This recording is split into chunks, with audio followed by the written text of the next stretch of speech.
On today's episode, Josh and I are here back to talk with special guest Jim Maisano. We're going to talk Iona basketball, St. John's basketball, the connection to our show, New York, North Carolina. We'll do a little UNC Duke recap, all the tournaments coming up, NCAA tournament, conference tournaments, and just to have a whole lot of fun. After that, you'll hear Josh and I swing at the end and do some college basketball themed trivia. Next.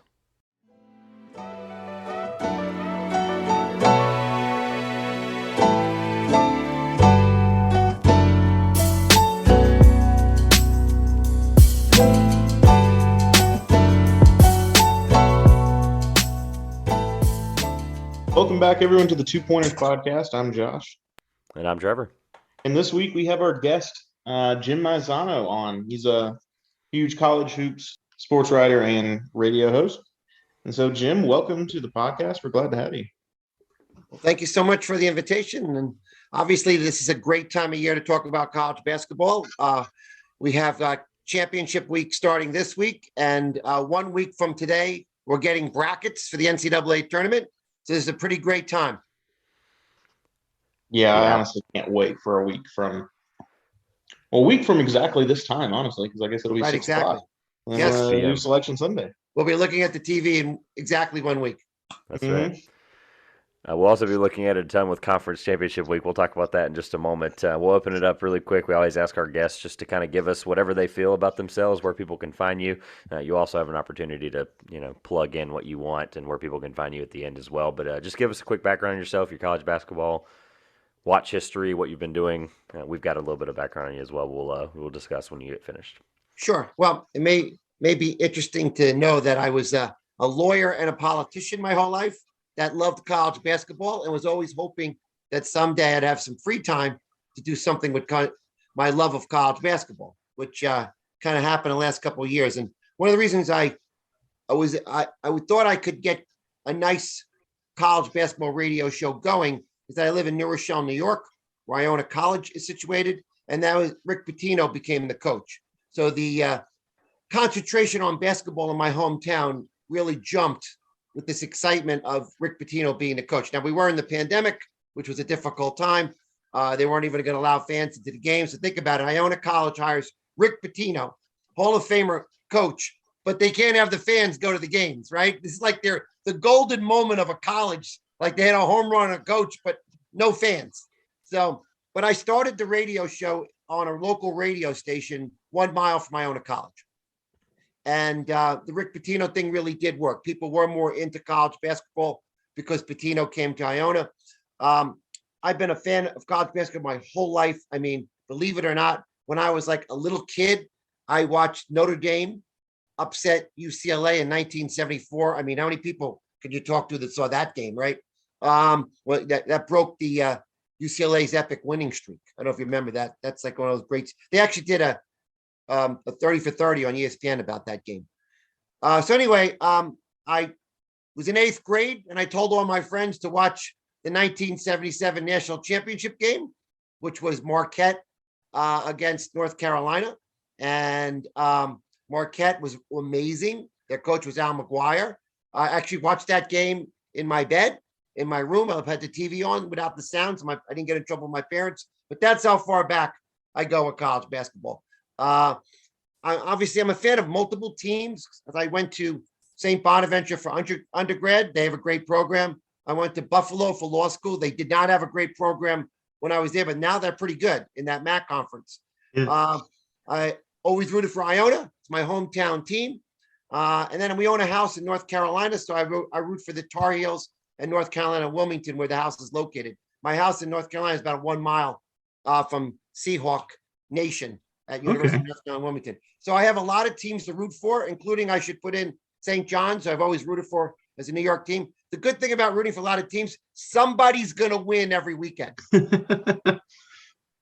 That's true. That is true.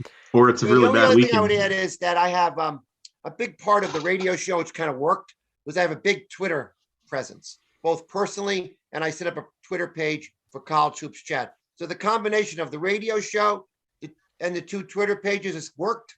It's been a success. I wish we had thousands of listeners. We're in the hundreds, but as we all know in the podcast world, sometimes you got to take some baby steps to get the following. So I'm still working on growing the audience. So I appreciate the invitation today. Absolutely. Yeah, I'm glad you went. One of the questions was the background on why Iona and why St. Bonaventure and why, and obviously the list goes on. I like the cool tie. That was actually the reason I was intrigued. Was I opened up the website. I'm wearing Buffalo. I know, and I was gonna. The Buffalo thing was confusing. I was looking at it, and the website's really great. You have a good breakdown of it. And I told Josh, I said I opened it up, and I'm like, that was what caught my attention immediately was the picture next to Jim Valvano's statue. And of course, I'm the Wolfpack fan here, unfortunately, for the two of us, Josh and I. You know why I went. My son looked at North Carolina State. That picture was while we were on our tour. Yeah. I love it. I think a lot of people really like going into Coach's Corner there. It's a really cool. I mean, Reynolds is not the same building it was, unfortunately, back then when it was still made out of wood, basically entirely. But yeah, we wanted to kind of touch on the radio background because you mentioned the show and the hundreds part of it, and like I really am intrigued by the connection you've made with the radio to and obviously social media growth is a really, really big thing. Twitter is obviously just swarmed with basketball fans. I think it's like I just feel like Twitter owns a portion of basketball and people just love it. Right. But the background, I wanted to see like where your opinion was or how your thoughts are on how the podcasting world has influenced radio and vice versa since you've been in both now for quite some time. Great question. So, it's interesting. I one thing I see about podcasting, I think a lot of people seem to miss the boat on this, and it's not I'm not meant to be a criticism. It's just what I see, and that is people who do podcasts, they're too long.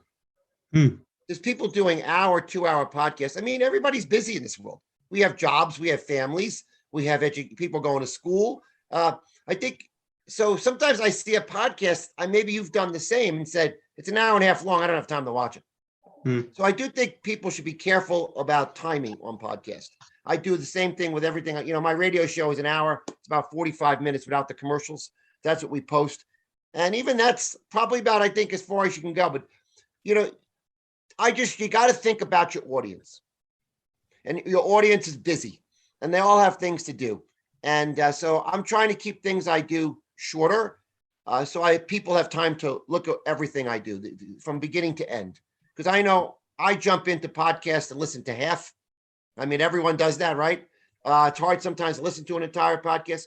So that's one interesting commentary in podcast. If you're a podcaster, I think you should think about shortening your podcast because everyone tells me that they're too long. The other thing I was going to say is what a great nexus between Twitter, as you described, Trevor, and having a podcast. Because how else can you sell your podcast without Twitter? How else can you get listeners? It's so hard. That's true. At least in the basketball world, especially. Basketball is like the one place we're on NBA Twitter, right? And it's just thousands and thousands of people always connecting. So many podcasts. I mean, look, I'm not trying to sound harsh here, but there are some podcasts where the only people to listen are their two best friends. There are people that do podcast, and you feel bad for these people because, like, I see them posted on Twitter. They don't even get a single like or share, and it's tough. It's competitive. It's really competitive. It is. So you have to kind of come up with a product that works. And, my nexus of having it at a radio station first in the town where Iona College is with Iona basketball exploding, right? They're 25-6 now at Patino and have a great chance to go to the tournament. It worked. I get a lot of Iona College listeners on my foundation, which is kind of nice, right? I don't have I don't have to go nationally for a foundation. I have Iona College. And because I've been networked with St. John's, because it's nearby here, right across the water in Queens, I've got a lot of St. John's fans that listen. And I picked up, because of my college background, St. Bonaventure and Buffalo. So, and then because I talk about the Carolinas, I get that too. By the way, my son goes to the University of South Carolina. So I follow them too. Let's make this even more confusing for our listeners. I love it. Confusing. I love it. So my only point is you pick up people along the way. I don't think we had any kind of brilliant plan here, but by putting all those different schools up, it picked more listeners up for us. Yeah. No, I think the podcasting space is definitely, it's so unique in its own way, and people just kind of you have to be unique at the end of the day. Something has to stand out from the next guy or not, and it's competitive, but then there's also, we've met a lot of great people in this space, and they've been able to help us and vice versa. I think the New York thing is really interesting because it's one of my favorite places in the world, anywhere in that area near the city, because you can be It's like the guys like John Jastrzębski, where it's like, they have these huge shows and because they're on these huge networks, but like he used to be a 3 a.m. Right. Radio guy in New York, and I loved like what he did. I mean, you could pull it up from anywhere on iHeartRadio now, and it kind of takes away the fun of being there. And if you're a night shift guy and you're listening to the radio in New York City because you work a night shift job, like that was the guy that told you about the Mets. That was the guy that told you about the Islanders. That was the guy that told you about the Jets. Yeah, I bet it's great. I love the guy. He does a huge podcast now on one of the largest platforms in the Ringer. So it's just an example of just like so many cool little like unique opportunities because you're in a city that people can be at any time of day and be able to pull that. Right. And that's why the podcast thing, Josh always talks to me about the on-demand part of it, and I never put that together. No, he's it's right. always an interesting angle. It really matters. You know what's interesting about that, though? New York's interesting for podcasting and college sports because you have so much pro sports. You have 2 basketball teams. You have 2 baseball teams. You have 2 football teams plus Buffalo upstate. I mean, there's a lot of competition for college sports. And if you think about it, right, college sports never really developed that great in the New York metropolitan area because pro sports is king. But like, I'll give you an example. In the 1980s, I don't know how old you guys are, but St. John's was great in the 80s. Chris Mullin, Mark Jackson, who you see doing the NBA games, Bill Wennington, who played for the Chicago Bulls. They went to the Final Four. College basketball was huge in the New York metropolitan area when St. John's was good. St. John's is no longer a national program, and that's really hurt college sports in the New York metropolitan area. We literally talked about that last week, Josh. That was really funny how you brought that up because we were talking about like we made the connection where we were like, holy cow, they haven't been good in our lifetime. Yeah. And to be clear, we are in our mid-20s.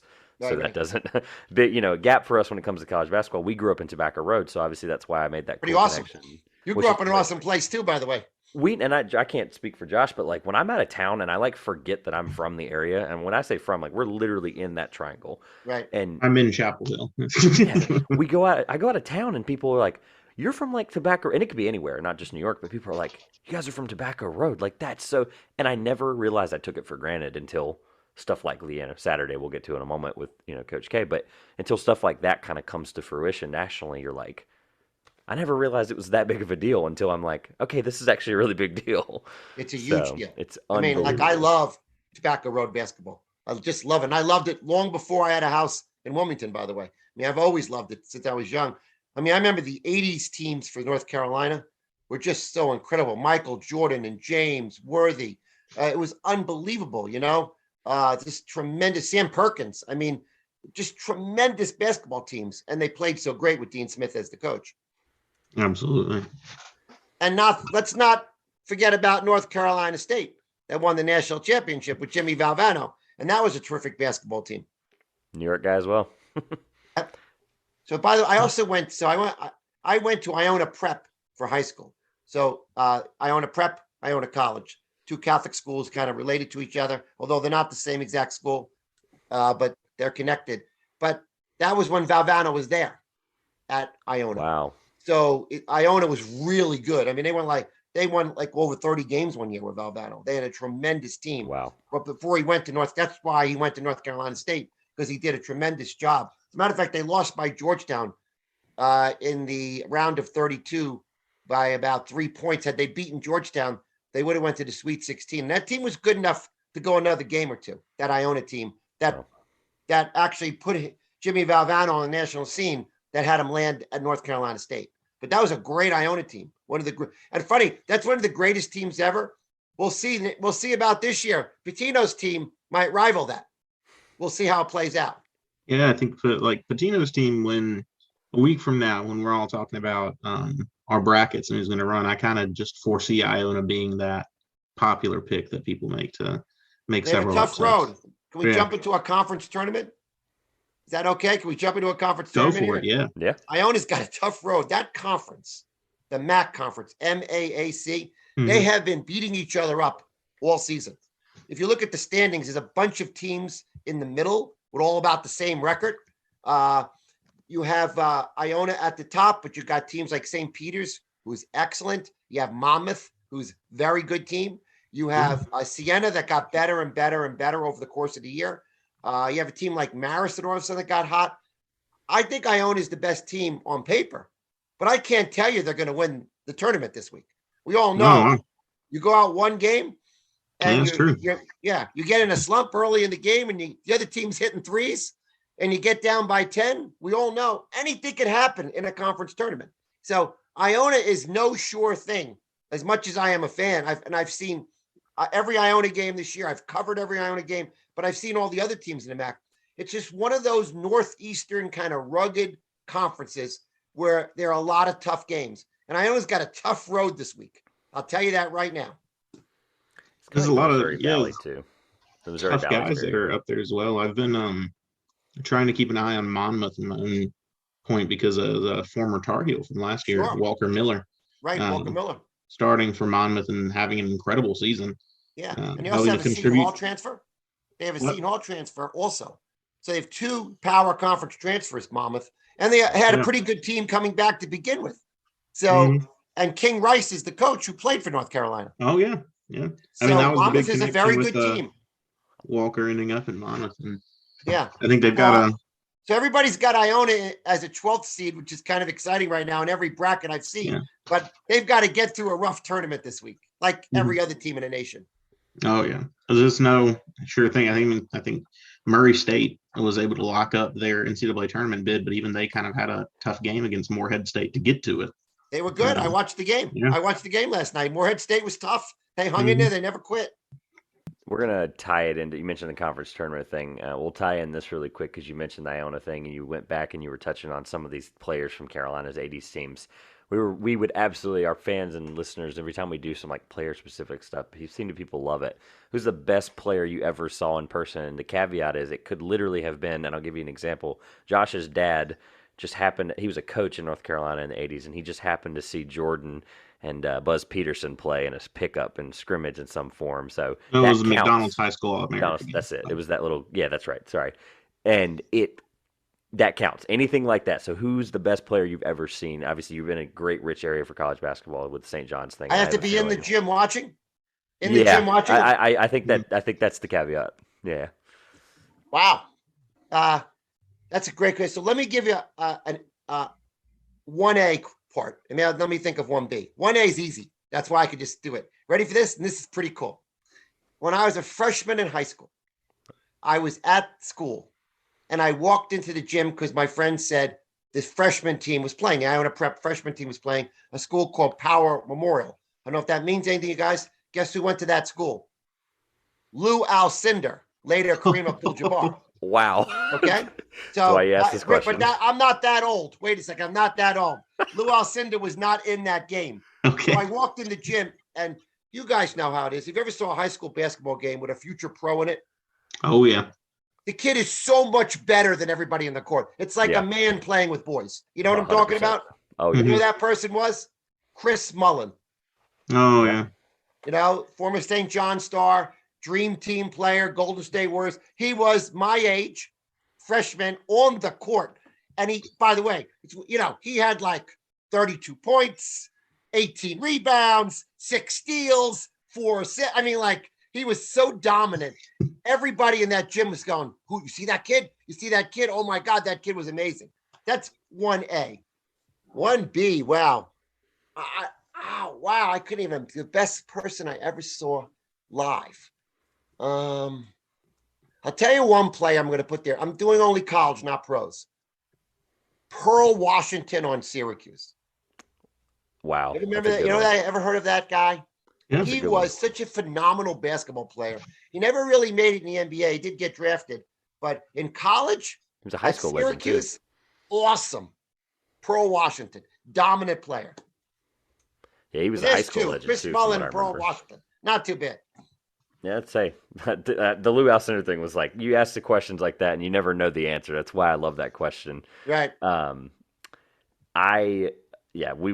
That's such a good. I'm so glad that you went there because there's like so many different ways you can answer that. But I'm glad you at least threw in a story that wasn't just a college game. That's Right. what I was hoping for. Yeah. Those. Completely succeeded. Yeah, that school, sadly, that school didn't make it. Over the years, they had difficult budgets.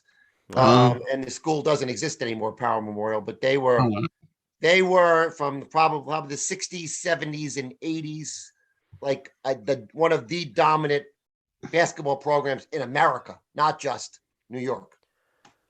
Well, let's touch on a little bit of Tobacco Road before we hit on. Yes.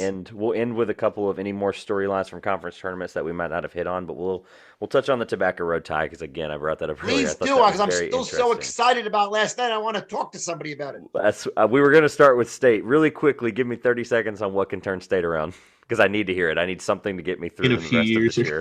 Two A few years, words. few months, whatever. 2 words. Transfer portal. Oh, okay, Keats is a great coach. I'm a Keats fan. I okay. think he's a very good coach. He did well when he got there. They had the major injury this year, Yes. which held the team back. But I think that Kevin Keats is a bright, impressive person that can sell players on going to North Carolina State, playing in the ACC, playing on Tobacco Road, and by the way, playing like we've got a team where you can come in and play. That's right. So I think Keats can turn it around with a good transfer portal. So I would put all my stock right now on transfer portal. All right. And I think he's going to have a big opportunity with trying to scout that NCAA tournament. Look at who pops out as the major stars. Because I mean, you look at last year, those guys from Oral Roberts that ended up, I think one of them at Oklahoma, or no, that was a guy from Eastern Washington went to Oklahoma, and one went to a guy from Oral Roberts went to Kansas. And they're having big impacts. Even my son goes to South Carolina. James Reese was with North Texas last year. They had a big upset. And he was from Columbia, South Carolina. So that got him on the map. So he's able to transfer home to play where he always wanted to play in the first place. Yeah. It's because you have all these guys that are just as talented to be playing in one of the bigger Power 5 conferences, but they just, for one reason or another, get overlooked and then are able they get to better. break out. Like there's some guys that maybe their senior of high school, they were, all these guys are very good to great, but maybe they were just very good in their senior year. But freshman, sophomore year of college, they got a lot better through player development. Mm-hmm. Yep. Opportunity for better staff around you. Yes. UNC Duke, I guess, recap or discussion or thoughts, wherever you, whatever's stirring that might not have been on Twitter last night. So I'll tell you the first thing that I thought in the days before and then actually watching the game. All week long, in my mind, as a Tar Heel fan, I thought they were going to lose to Duke. I just thought, how could those Duke players not go out there and win that one for Coach K? I thought that all week. So I wasn't excited going into that game, right? I was going to watch it. I sat here. I was calm. I wasn't jumping around. I wasn't mad. I said, let me just sit down and watch the darn game, right? And when the game developed and I was watching it, only like into the first 5 minutes, I said, wow, how wrong were you? The pressure's not on North Carolina. No. Pressure's not on North Carolina at all. They're just going in there playing with house money. The whole world thinks they're going to lose. All the pressure was on those Duke kids. They made such a celebration of this last game. They ended up putting so much pressure on their players with every great player in history of the school sitting around them while they're on the court that they buckled under the pressure. Unfortunately for the young, and they are a young team, Duke, those players at that moment were not able to step up and win that game. The bright lights of that game were too bright for Duke last night. And then, by the way, North Carolina went out and played great. So you had two things happen at once. The pressure got to Duke, and North Carolina went out and played great. And that combination turned to a pretty solid victory for the Tar Heels. I had so much fun watching that game. I sat down calmly for the whole game. Last 5 minutes, I was jumping up and down. But I said, oh, this is really going to happen. They're going to win. So that's what I was just about to say, because I kind of went through that same process. So I'm an alum from UNC, still living in Chapel Hill. And I kind of I sat down. I was my usual kind of amped up into it, but I just wasn't like jumping up and down. I was literally, and I can't remember the last time I did this, watching any game, just jumping up and down for the entire final 5 minutes of the game. When it became obvious we were going to win, I couldn't stay seated at all. And I was really losing my mind at it. Some cool things, like I wanted to note from my thoughts in the game, that there was a good coaching adjustment at halftime, and this is kind of a funny coaching adjustment to it. At halftime, I think UNC was +6 with Armando Bacot on court, -11 with him off. So Coach Davis made an adjustment. He didn't take him out after that. Genius. Not only did not take Bacot out, he didn't take anyone out. He made no substitutions in the second half. Played the 5 starters for the entire 20 minutes. What a great night for UB Davis. There Yeah. were some doubts there in the course of the year from the fan base, but he went out and won this gigantic game in front of the whole country in a game that really mattered to lock up the at-large bid for North Carolina. UB did that. UB got it done in a really tense, tough situation. Look, we all know UB Brooks brought a lot of life experience in the sport of basketball, whether announcer, coach, player, he's done it all. And I have a feeling that some of that great experience was relied on by the team last night. I'm sure they got a lot of great guidance from UB and the staff. So I'm glad you two had your fun here talking about the. Well, let me ask you a question, Trevor. Well, the fun's not over. I got many more. Trevor, I have a question for you. What did the North Carolina State fan base do last night? Did they root for Duke or North Carolina? So funny you asked that because that was actually what I was going to tell you. I was going to give you guys a 30-second like devil's advocate what I was doing the entire time. I was watching it at a small bar in a small town here in North Carolina, and I enjoyed it because it was very quiet, very quaint. You were able to kind of focus on the game. I was watching it in zero interest other than the fact that I wanted to see how the likes of AJ Griffin, Mark Williams, Armando Bacot, who, by the way, my stock on him, I'm all in. I'm buying it now. I'm like, He's I wasn't a great in college basketball player. ACC player of the year now. I love the draft a lot more than most, and I've been doing draft analysis stuff for about 5 years. And I genuinely, to tell you both, and I hadn't told Josh this yet, but I watched it entirely. Every 2 to 3 minutes, I would watch another player and see how they handled a big situation. And I was watching it for draft analysis only. That was the only reason I was watching it. I had a great time. It was really, really cool to be able to just pluck and see how, even though some of the Duke guys didn't get it done, like there was some moments where I was like, okay, I've watched enough Duke games, but like this is the biggest game they're going to play as freshmen that are probably going to get drafted. Likes of like Mark Williams, obviously, is a good example. So that's what I was doing as a State fan. I can't speak for the rest of Raleigh, but what do I you was think, at least... though? Do you think the majority of State fans rooted for Tar Heels or Blue Devils? Gun to my head, I don't really know how to answer that question, but I'm probably going to say Duke only because we probably I think they wanted a tie. I think if there was a scenario where they both lose, I'm sure everyone was thrilled by that, but I think only because of the sheer legacy and appreciation. And obviously, I'll look at it from that angle as somebody who loves college basketball, who grew up here. Like, I appreciate what Coach K did. I mean, heck, my dad was 8 years old when he started at Duke. I mean, you got to, like, really put that in perspective and go, it's a big deal. I don't care who you are. I don't care if you're from New York, if you're from California, you're from it doesn't matter. He's a big deal. Like him or love him or hate him. It's a matterful thing, and that's where I was the entire time. Well, let's just put it this way. He may be the greatest coach in history of the sport, but at the end of the day, our Tar Heels kicked a little butt last night, didn't they? That's right. Yeah. That's exactly what happened. And it was a great time for everyone, whether you loved, I mean, obviously Duke fans were thrilled, but it was a great time. I can't say it wasn't. What does the future of Duke basketball look like now, though? That's my question, because the John Shire thing was really interesting. I've got more still before we get there. Oh, yeah, okay, go ahead. Finish the Carolina stuff. Go ahead. Cut off from, and I mean, some of this will deal into what the future of Duke basketball is, but okay, I like it. So the whole game was kind of cathartic to me for 2 or 3 reasons. One, the first game of the season was really tough. It was a spot where our team didn't come out playing that great. We just kind of got punched in the mouth kind of in the first game, and oh god, yes, I don't weren't able to pull back. Let's not even mention that game again. Oh, that was an early barrage. That was really hard to watch. And it was also, there was a very negative media presence around North Carolina after that game, saying that they didn't do anything to honor Coach K, which they did. They brought him out. They beat him on his home floor. Of course they did. They beat him on his home floor. That's an honor. Pre-game and had a photo with Coach Williams, Coach Davis, and Coach Shire. That wasn't reported. The narrative was that UNC didn't honor K and then got. Oh, please. What were we supposed to do? What was North Carolina supposed to do? Have this gigantic celebration on our court for Coach K? I agree with you guys on that. We didn't even do that for Dean Smith and Roy Williams.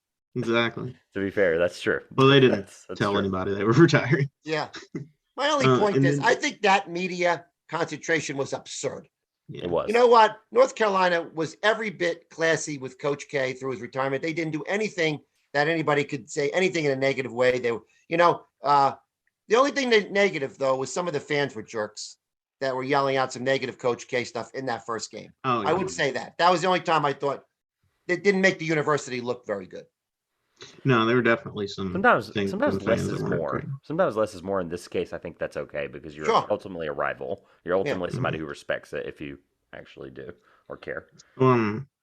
Yeah, I think what I've heard as a criticism from a lot of people, it seemed very much like, and I mean, it was an assumption from everybody kind of watching college basketball that Duke was going to win last night.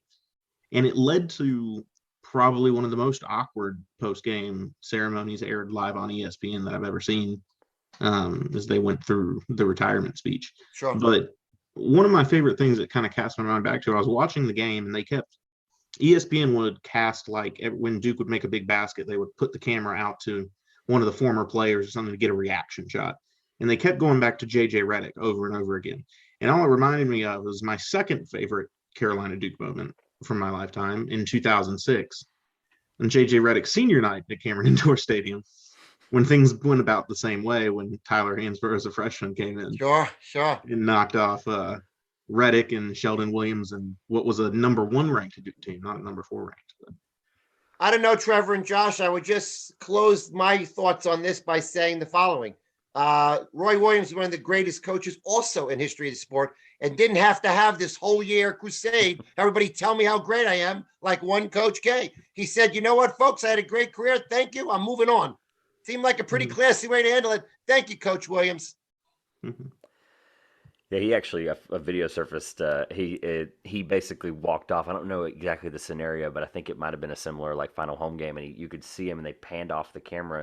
And I think it was taken by a reporter, and he kissed the heel. I think it was the heel at the time, and he bent down and kissed the heel at midcourt, and he walked off, and no one knew that was his final game. I did not know that happened. Right. I was standing on the court when that happened. I'm a big Roy Williams fan. Yeah, I was standing on the court when that happened, and yeah, everyone was a little confused at the time, but yes, it happened on April 4th. Because I don't think, as far as like the decision, he hadn't made a decision to retire at that time. It just might have been a coincidence, but. All right, to be conscious of time, we are going to tie the last two together really quickly here. Any other conference tournament or any other teams, players that are worth mentioning that you've kind of, I mean, you entirely cover college basketball here, and you obviously are very knowledgeable of it. Anything else storyline-wise, and if not, or if so, tie it to any NCAA tournament sleepers and a prediction of some kind? Well, I certainly think, and I follow this conference closely, that the Big East is going to be a war. Mm-hmm. I mean, Villanova, Providence, UConn are all Xavier. about the same. They're all really good. All their games have been close. I think that's going to be if they all make it to the semifinal at Madison Square Garden Friday night, that's going to be a heck of a semifinal. And then you're going to get a Seton Hall or a Marquette or a team like that as your fourth team. I think the Big East semifinals is going to be tremendous because the teams are so close. I need a big run from Xavier as someone who picked him as a preseason contender. Yeah, I'm kind of shocked Sleeper. what happened to Xavier at the end of the season. They really fell apart, and I thought they had the did. players to be the second best team in the Big East behind Villanova, and Providence turned out to be that team. As did I. I did not. No one saw the Providence thing. Right. I feel like, but it's the Xavier thing. It was the guard play. It was just the experience. It was all these things, and I'm like, you look at a preseason favorite and you go, or a preseason sleeper, and you go, that's perfect. They have 7 guards that can play at any moment in a big spot, and I was like, this is perfect. I would just thought I add had one it. other thing. I think the Big Ten conference tournament, who's going to win that? I mean, I think the three of us No clue. could sit in a bar and come up with 5 different winners of that one. I mean, I have no idea who's going to win the Big Ten championship. It's one of I those just ones want to that'll see matter, Wisconsin too. and Michigan play again. That's right. Yeah, that'll be interesting. Well, there's a storyline there, and that is you have 2 teams that about a month ago looked like they'd be NCAA tournament teams, Indiana and Michigan, and now they're on the bubble. And they both got to win some games in the Big Ten to make it to the NCAA tournament. So there's a storyline kind of work together what you asked. Yeah, that was my big thing with the Big Ten coming into this week was like there are some people, and Indiana and Michigan are prime examples. There are some people that it's kind of like the ACC tournament of the old, where it's like you have to win a couple, like right when they made the ACC tournament, like where you didn't have to win it to be a bid. Like you saw these bloodbath games where it was like you knew that the quarterfinal mattered because you were on the bubble. You like had to force yourself to win those games. Mm-hmm. So I think the Big Ten is going to be really important for that this year. So you want Cinderellas? Yeah, I do. Want a couple. We've been talking about it on the radio show, and I've been asking everybody. I just don't want you to spoil anything. Don't spoil anything if you have anything bracket-wise coming up on your show. I don't. I mean, we've already talked about it. It's already out there. All right. On That's fair. In the social media world. Wyoming. Oh, They have an okay. inside-outside game. Take Love a close look at Wyoming. They have a really good guard and a really good forward. They have an excellent season, and Wyoming could easily beat someone. 3 people have said on the show the following team that I have to admit I have not. I've seen Wyoming play, and they're very good. I haven't seen this team play. South Dakota State. This is coming from Really? big time, full-time Okay. college basketball analysts. South The Dakota Jackrabbits. State, so I'd put them down Yeah. as a team. And the only other team, I guess, how much are they a Cinderella at this point because they were on national TV yesterday? But Murray State, I think, is going to win a couple of games, at least one game. I think they'll win their first game, Murray State. Nobody's going to want to play Murray State. They're a very fast, exciting, well-coached team that I only lost 2 games all year.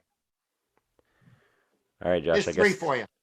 Look, I like it because the Wyoming piece I think is definitely important. If I was really wasn't having a restful night one night, I would watch a lot of that Mountain West. I think I get those conferences all mixed up when they're in that bubble. I would stay up late a couple of times. I'd catch them, and they just beat people convincingly. They just like white people now, and it's They're just really good. They really are. They're an excellent team, and they're well put together. It's a real team. Hey, one other team we should throw out there is, I guess I get one more in. And that is, I don't call this a Cinderella. This is not a Cinderella, but there's a team out there that everybody better wake up on because they were 500 a month ago, and now they're on fire. And that is the Memphis Tigers, who blew Houston Cougars out of the gym. Yeah. Yep. I mean, they played. Do you see the game? They played tremendous. I mean, they looked like a Sweet 16 Elite 8 team today, at least today against Houston. That's a team that's ascending. Memphis Tigers are ascending right now. I think they're gonna have to win like a handful of games in their turn. That's the part. Like they're gonna have to win a handful of convincing games. I thought that, Trevor, until they beat Houston today, though. Yeah, that's the part I did see that. And Houston, obviously, the injuries aside, like Houston's a good team. Like Houston's still going to be tough. They're not going to be that Final Four team that we thought they might have been.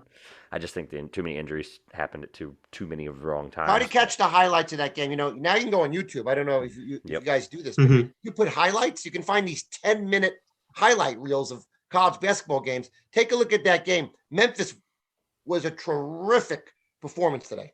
Terrific. They were so good.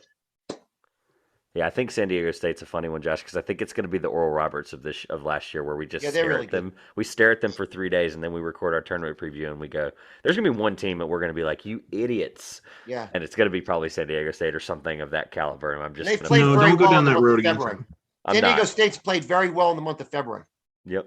They're getting they're a team also. South Dakota State. I met South Dakota State. Okay. Okay. Well, San Diego State's good too, by the way. I had them actually. So I was going at last year we did a bracket preview, and Trevor picked San Diego State to go to the Elite Eight, and they lost their first round game. So it was that's right. I was going to tell them not to walk down that road. So don't worry, Trevor. I was with you on that one. Win some, you lose some. Yeah. All right. If you had to make bracket aside, you had to make a pick right now. Who's winning the national title in a month? Gonzaga. Love it. See, that's where I feel like I'm going to end up, and I'm okay with that. I feel better about it. Easy. And one team has 2 players of that level of talent and that kind of dominant performance this year. Then down low. A lot of teams have a lot of good guards, and I understand the NCAA tournament is a guard tournament, but nobody has 2 stars, a center and a forward in America. It reminds me of Gonzaga's team in 2017, but better, because they're kind of all locked up. From in 2017, it was Shimmick Karnowski and Zach Collins. Sure. That were the dominant kind of towers there. And now it's Timmy and Holmgren. And they have Nebhart, the guard, too, by the way. They have the guards. Let's not forget that. They have a great guard. I think what is going to help me talk myself into them as just I'm going to just have to stick it out with them is the fact that their conference is the best they've been in the last probably 5 to 10 years. That's a great point. They're used to playing tough games. I mean, their conference might have 4 people in it, and it sounds ridiculous. Like San Francisco's a bubble team, but then St. Mary's and BYU, or BYU's the bubble there. I think San Francisco's probably the one that gets in anyway. Currently, 3 are in for sure. 3 are in for sure. BYU's on the bubble. That's insane to me. I still can't figure that out. I like this Gonzaga team. They play beautiful kind of basketball. The way they space. I mean, it's like you could see how well they're coached when you watch them play. For sure. All right, Josh, anything else that I'm missing or that we've missed before we give what we call our shameless plug? We give everybody 30 seconds before they go out just to make sure people know where to find you. But, Josh, anything I'm missing before we go do that? No, I'm just I'm ready for this ACC tournament. That Last documentary night got was me Coach excited. K's last game in Cameron Indoor against UNC, but it might not be his last game against UNC. That's right. Keep Yep. your eyes on Saturday night at the Barclays Center in New York, because that very well may be one more time. But Josh, you know who I'm interested in to see how they do, because they've had a pretty good season, but I'm wondering how they do in the tournament is Notre Dame. Mhm. They've had they've been a pretty solid team. I like Mike Bray. I think he's a good coach and a good guy. I was hoping he'd have a good season this year because he was a little on the hot seat, and he did. And I'm curious how they're going to play in the ACC tournament. It was that one's quiet. interesting because they finished quiet, second too. place in the standings Mhm.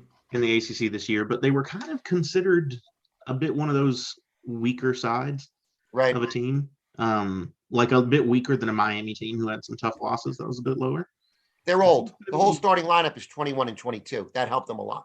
Yeah, that's a key. That's one of my big things that I look at for who's going to make a run. I look for how many years they've been playing, because those are the guys that are going to take teams' places at the end of the day. Well, I'm looking forward to the ACC tournament too, and I hope that a really great team ends up winning. Obviously, North Carolina won. If not, another team.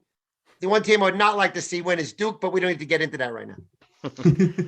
Yeah, look, this documentary, if people haven't seen it, they need to. It's the ESPN documentary of the ACC tournament, and it got me so refired back up in a year where, like, it doesn't feel like the ACC is that good, and I'm so like just overly zealously excited about it. I'm disappointed it's not in Greensboro Coliseum because that would be really fun, but right.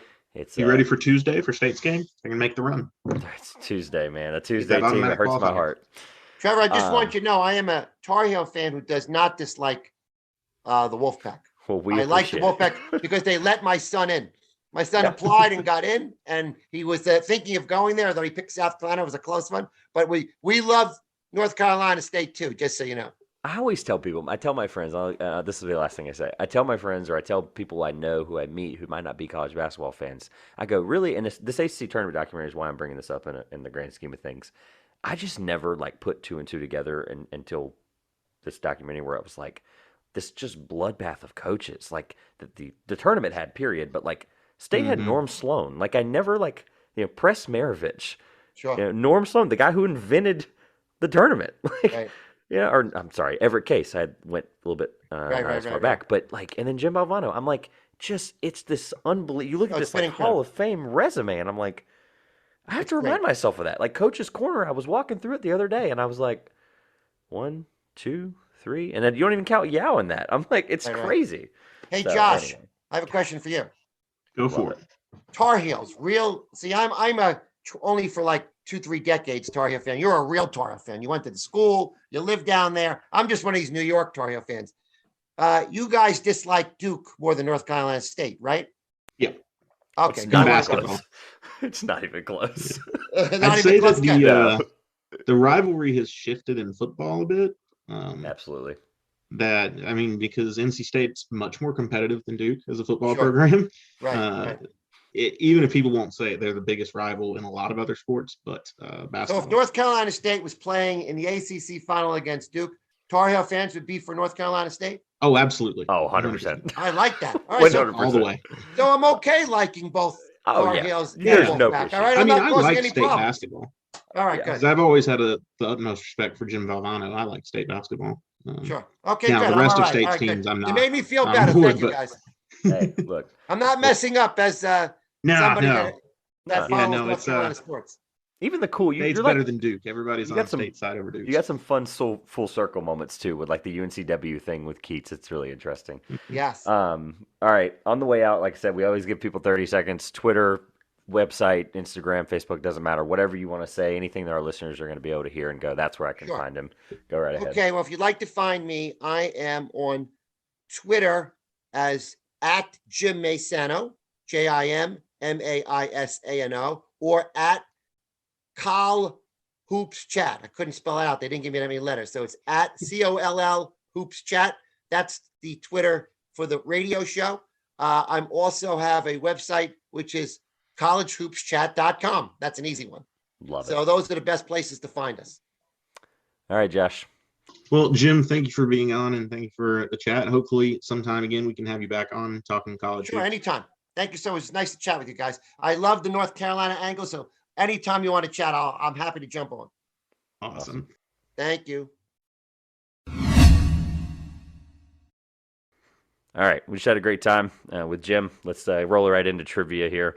We've touched on a lot of NBA trivia, and unfortunately this one isn't NBA trivia, but also fortunately because we just had him on for 45 minutes talking college basketball, because that's where we are.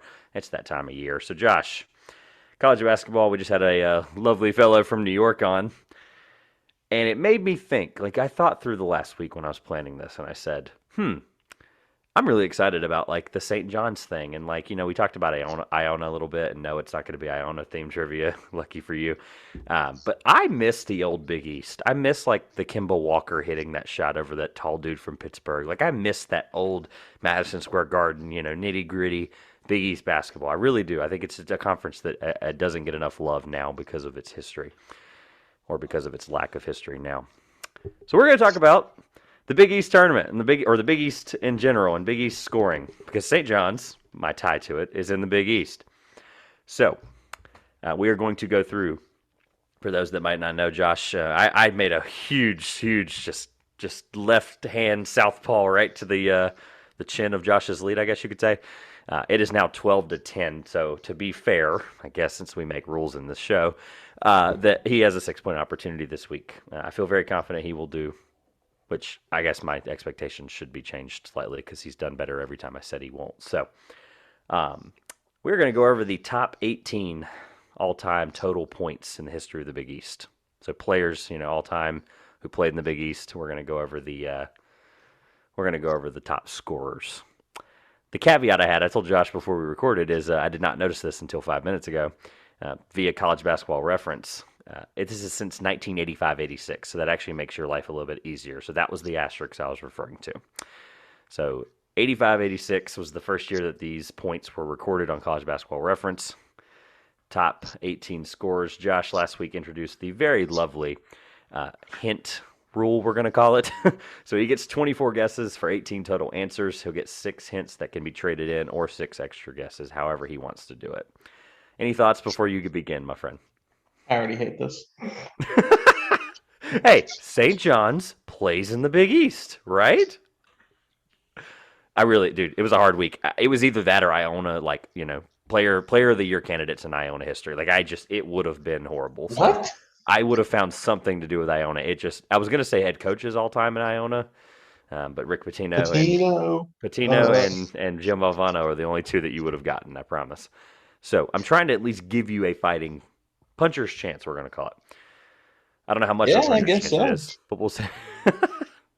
Hey, St. John's, Big East. Don't you agree, though, the Big East basketball, it used to be awesome. We used to watch it just as much as the ACC growing up sometimes. It was historic. I mean, the Kemba shot's the famous thing, but, this is a lot of history in the Northeast. You have Georgetown, you have Gonzaga.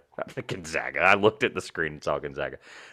Georgetown, you have, Villanova, UConn, Seton Hall, a lot of those teams. So, all right, 1985-86 was the first year. 1 through 18, whenever you are ready, let's begin.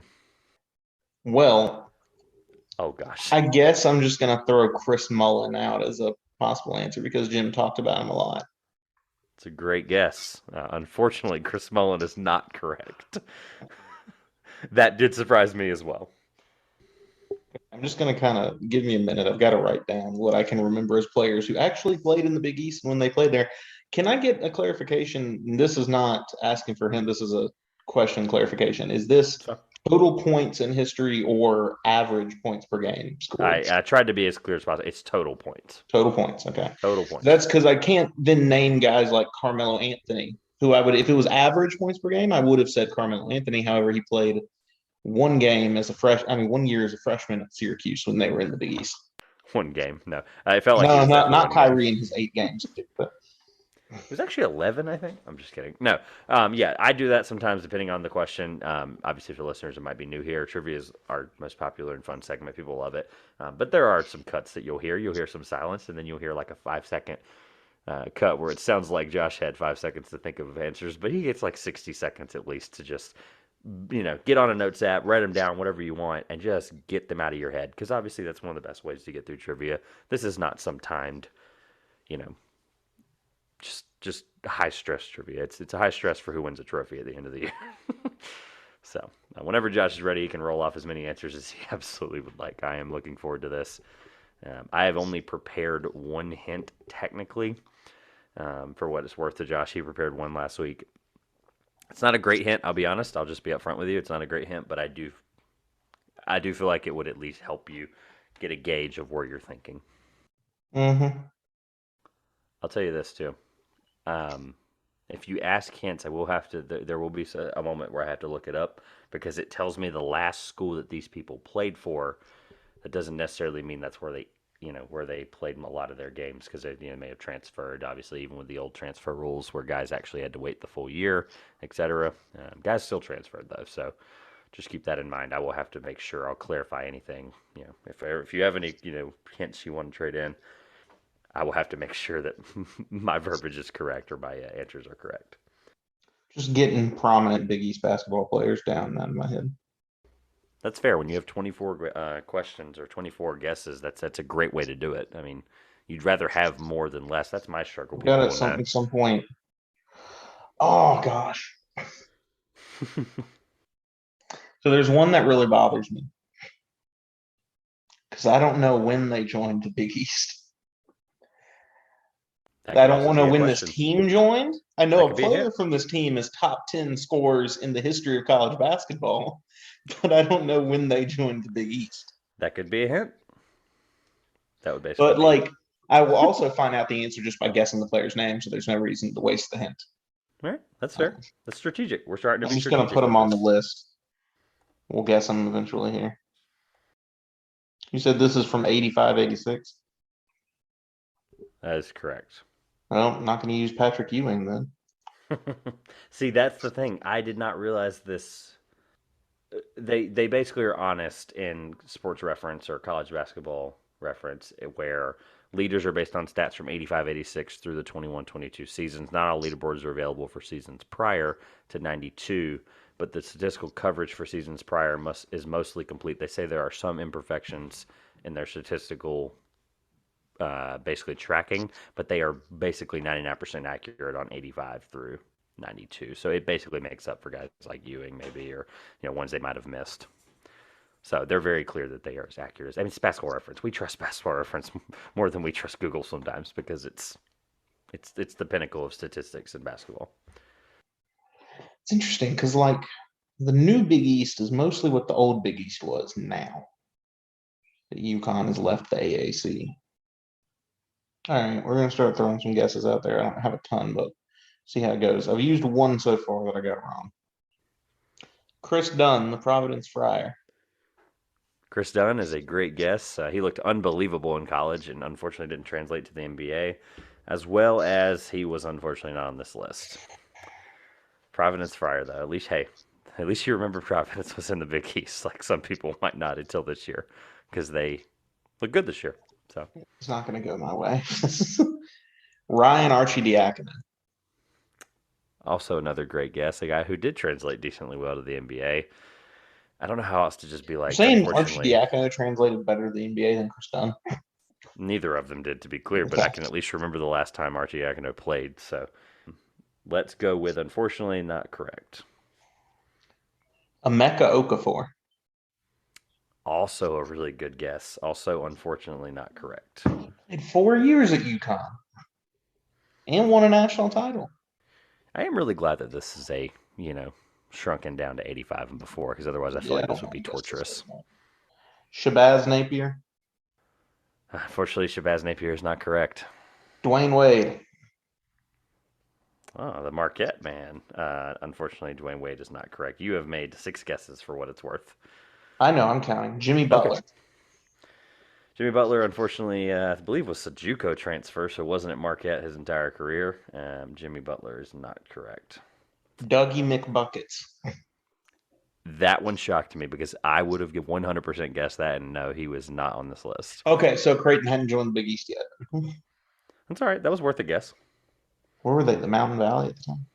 Not a clue. Probably, because I think that's where they were before, only up until this point. They deserve to be in the Big East, so they've been a lot of fun. They've had guys like him who stuck around. Obviously, his dad was the coach, I think, but they've had guys like him who stuck around and just. Missouri Valley. Missouri Valley, they did in 2013. Wow, yeah, that recent. They left the Missouri Valley in 2013, so they joined the Big East right after McDermott graduated. Interesting. Nah, yeah, that sucks. All right, so I got none right of my first You 8 know, guesses. So it's taken me weeks to get you a question that I feel like is actually stumpable, but like, there's a couple on here. I mean, there's definitely some that you should get. I feel like maybe. I don't know, we'll find out. okay, so you were really trying to just maintain the lead this time. I see. Oh, I tried to maintain the lead every time, and then you named Celebrity All Star MVPs more than I ever thought you would. So here we are. I try to Okay. stump you every week. I I'm told never you. going to give you as easy a question as I did last week again. I know. No, that was well. It wasn't like. I It mean, I was had an to guess. easy. Yeah, I had to guess big blood or blue blood college basketball programs. Yeah, you're right. All right, I would like my first guess at this point. your first hint. Yeah, hint. All right, your first hint, and I've prepared this because it's the one I've actually prepared. There are actually, I'm between two. You know what? I'm going to give you this one because it's the one I thought of, and I think it may get your thinking back into the right direction. There is one player on this list that is known. If you hear his name, is known for the NBA. The rest of these guys are what I would consider college basketball, like guys who played there obviously a long time. There's only one NBA player. I believe he was the number one overall pick. I can double check that, but there's one NBA player. When I looked at this list, I recognized a one NBA name. That's a trash hint, but okay. I mean, look, I cannot count that one because that was one I thought of. I have a better one. There are in the top 18. This basketball reference page, I'll give you two because I think that one was a pretty bad hint. On here, I told you it says last school. I guess last school they played for is what they're referring to. And there are 3 schools tied for 3 on this list. So you're saying there's 3 schools tied with having 3 players in this top on this 18. list. Top 18, correct. So both those hints combined should at least get you somewhere, maybe. And then at that point, you can be strategic and ask for your whatever hint you want at that point. I think one of my issues is I blanked on number 1 picks from the Big East that aren't Ewing. Oh, except for Allen Iverson. Great guess.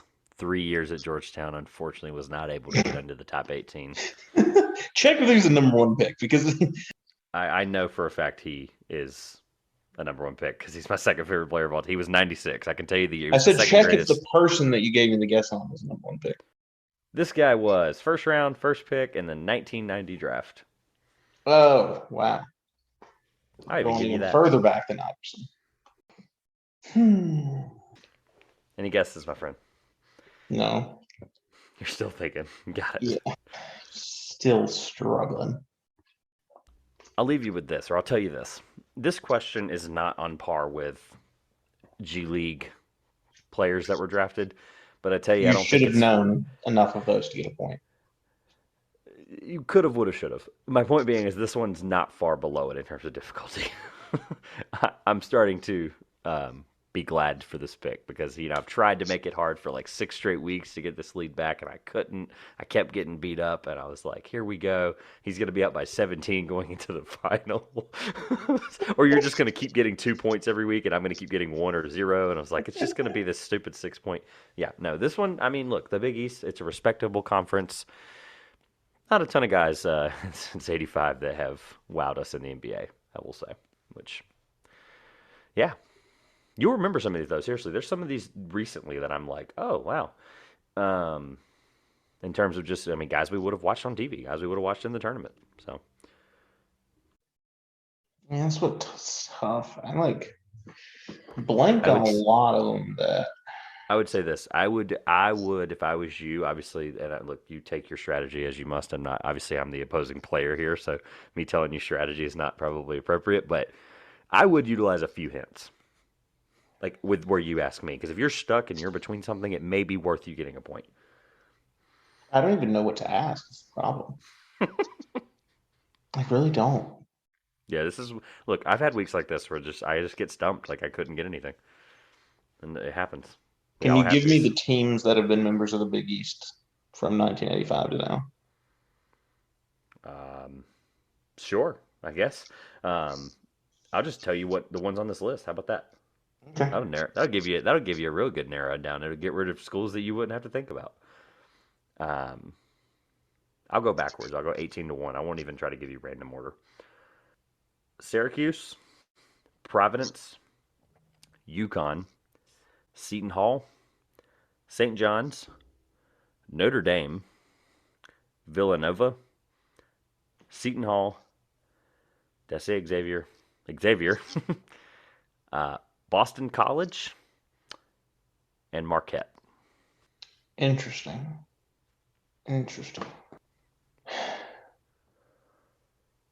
Still at square one. I don't.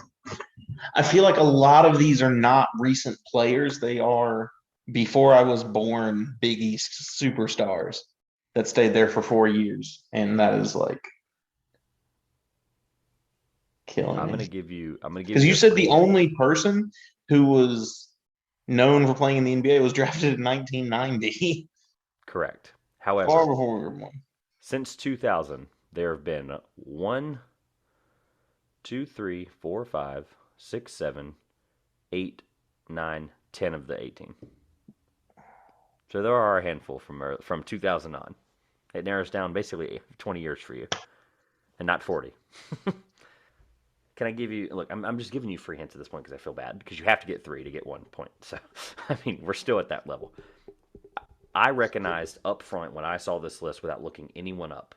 I'll tell you right now how many I immediately, without having to, because you'll look them up, you'll click, and I don't just like haphazardly look up these trivia questions. Like I'll at least look at some guys on the list, see if something I would have remembered from an NCAA tournament run, things like that.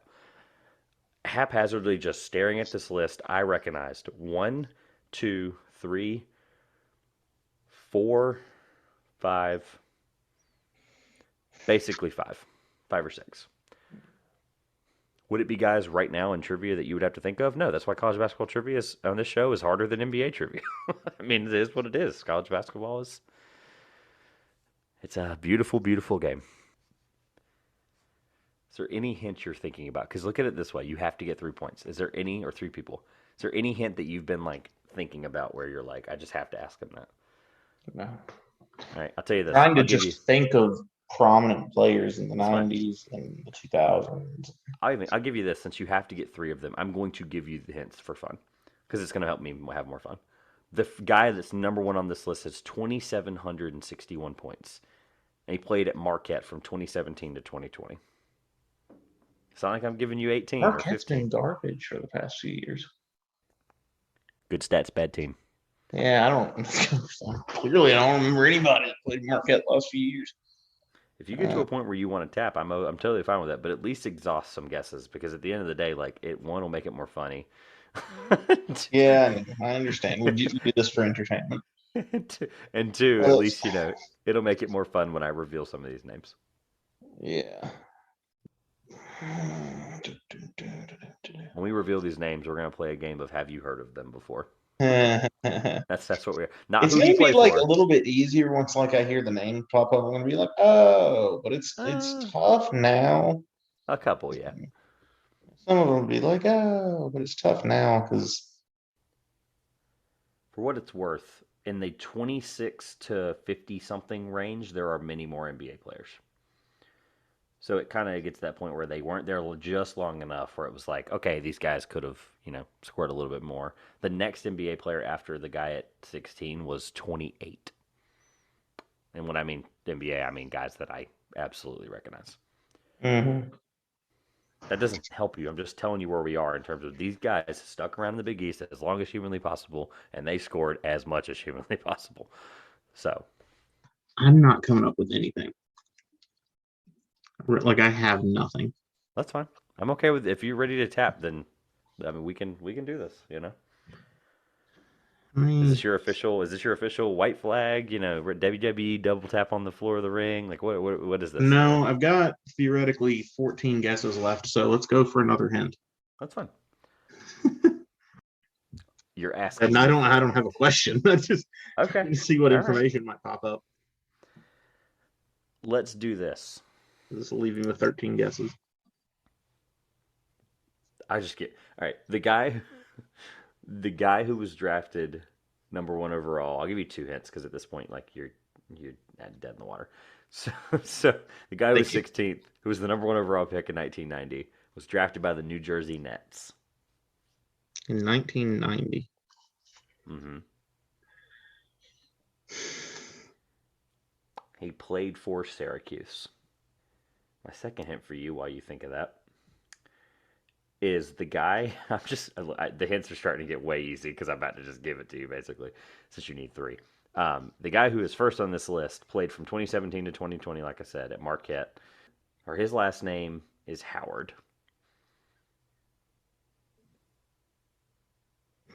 All right, folks, this has been a fun trivia. All right, at number 18, He said it's over because it didn't do anything for me. Yeah, I promise You got me. I'm gonna right, wave a white that's fine. flag. You got me. I I waved. don't know at all. And We've both had our moment now. All right, that's fine. I'm going to give you a couple of guys outside of the top 18 that are recognizable. Oh, no, just give me all of them. Are you sure? Okay. Because I just wanna hear all of outside, them. there's a couple good games on the just outside the top 18. Oh, yeah. Okay. Just outside Yeah. the top 18, there's Richard Hamilton is the next NBA guy at 28, followed by yeah. Alonzo Mourning at 32. Alonzo Mourning was there. Randy Where did he Foye. play again? Zoe was at Georgetown. They had a string of like really good NBA guys. I mean, we're talking Yeah. Ewing, Yeah, that's right. Zoe, AI. I'm forgetting somebody in the early Actually, 2000s. now I'm thinking, but for I'm sure. surprised that I didn't guess Alonzo Mourning is the 1990 first pick. So. Well, it's because he wasn't first pick, because Shaq was. That's right. Yeah. Good pull there, NBA fan. Josh Hart, believe it or not, was only 1 spot behind Ray Allen at 40 and 41. Randy Foye, shout out to Randy Foye on those Nuggets teams at 36. And after that, there's a pretty big gap again. There's Foye really was nobody also a else. UConn Husky, right? Yes, he was. Yes. No, Randy Foye was Villanova. Villanova, okay. But he would have also been better as a college guy than an NBA guy. He would more be known as that. Matt Carroll, Ben Gordon, Kemba Walker at 62. I was finding him. That was part of the reason I Matt wanted to go Carroll. far back. Matt Carroll. Yeah. I pulled that one out of my hiney. After that, it's a big gap for the next NBA guy. I've seen Matt Carroll. I saw Matt Carroll play 2 games as a Charlotte Bobcat in person. That's right. I forgot More about Cable Arena. All right. I won't delay this any longer. So we are going to go through the top 18. At 18, we are looking at John Wallace. He was a Syracuse Orange from 93 to 96. He scored 2,100 points. Above Like him Big was Ben Wallace? No, John Wallace. I know. John Wallace. He was a forward for Syracuse. Let's go with at 17, Ryan Gomes. Ryan Gomes was a Providence. Kind of rings a bell? Yeah, that's what I thought too. Ryan Gomes was a Providence. What did you call them again? Friar. I forgot. Friars. That's right. He was a Friar from 2002 to 2005, scoring 2,100 as well. 16 was the guy that we were trying to just give you. I think of Syracuse. I think of this guy. I think of the Big East. I think of this guy. You don't think of Melo when you think of Syracuse? Oh, I do. I don't have to think of one guy. Derek Coleman. Derek Coleman was a famous New Jersey Net, drafted in 1990. Had an okay NBA career, but he was a number 1 overall pick. At the end of the day, I at least know the names of most number 1 overall picks, I feel like. So, got nothing for you. All right. Anything to me. Number 15, UConn Husky from 89 to 92 was Chris Smith. Drafted by the Timberwolves. Like generic names. You could have. Yeah. Next was Jeremy Hazel from 08 to 11 at Seton Hall. 13, a guy I recognized, was D'Angelo Harrison, 2012-2015 at St. John's. He had a big shot in the Big East tournament. I believe it was semifinal his junior or senior year. I remember that. Whatever year that the year before Kimba went crazy. Kimba! Yeah, it's like the only thing you think of with Big East basketball, unfortunately. You being everyone.